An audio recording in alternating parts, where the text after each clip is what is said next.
जगत के सारे संत महंत ज्ञानी हमें बार बार कहते हैं कि अहंकार ही मनुष्य का शत्रु है, जीवन का विष है, सारे झगड़े और संघर्ष का मूल है। हम मानते भी हैं ये बात, किंतु अपने अहंकार से मुक्त नहीं हो पाते। और उसका कारण है अहंकार ही तो जीवन का चालक बल है। अहंकार ही तो हमें किसी कार्य को सफल करने की चुनौती देता है। अहंकार नहीं होगा तो हम कोई कार्य कर ही नहीं पाएंगे, ऐसा हमें लगता है। क्या ये सत्य नहीं? फिर एक और दुविधा है, हमें अपना अहंकार अधिकतर दिखाई भी तो नहीं देता।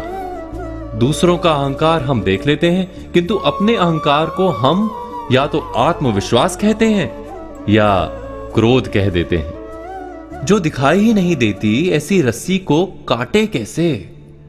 तीसरी दुविधा है कि किसी का अहंकार हमारे भीतर भी अहंकार को जन्म दे देता है। तैराक जानते हैं कि छाती के बल पानी की सतह पर गिरो तो पानी की मार लगती है। पानी मार्ग देने के बदले प्रतिकार करता है। तो इस विचित्र रोग से अपना बचाव कैसे करें? अहंकार से छूटना कठिन लगता है, क्योंकि अहंकार के कारण हमें सुख मिलता है।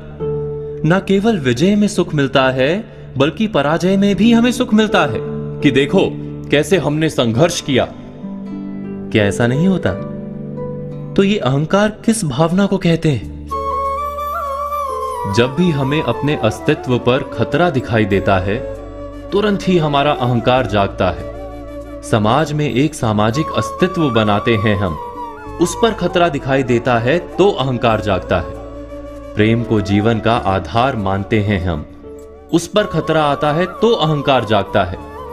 संपत्ति और सफलता हमें जिंदा होने की प्रतीति देती है, उस पर खतरा आता है तो अहंकार जागता है। सच है ना ये? अहंकार वास्तव में है क्या? अहंकार ऐसा शत्रु है जो मनुष्य को जगत में अकेला कर देता है, सुख का अनुभव देता है पर वास्तव में दुख से भर देता है। किंतु गहराई से सोचें तो जान पाएंगे कि अहंकार वास्तव में है क्या? केवल जिंदा रहने की इच्छा का नाम अहंकार है। वास्तव में अहंकार जीतने की इच्छा नहीं, जीने की इच्छा का नाम है। इतना यदि हम जान लें तो अहंकार को अंकुश में रखना और अंत में उससे मुक्त होना असंभव नहीं। लेकिन अहंकार के जागने का कारण दिखाई दे तब हमें क्या करना होगा? अहंकार के जागने का कारण दिखाई दे तो हमें क्या करना चाहिए? जब भी अहंकार के जागने का कारण दिखाई दे तो बस क्षण भर रुक कर सोचें, क्या ये वास्तव में मृत्यु का क्षण है? क्या वास्तव में हमारा अस्तित्व खतरे में है? नहीं तो अहंकार की आवश्यकता ही नहीं। और सत्य तो यह है कि अस्तित्व पर खतरा कभी आता ही नहीं। जीवन तो सदा ही दूसरा अवसर देता है। इसीलिए अहंकार की वास्तव में कभी आवश्यकता होती ही नहीं।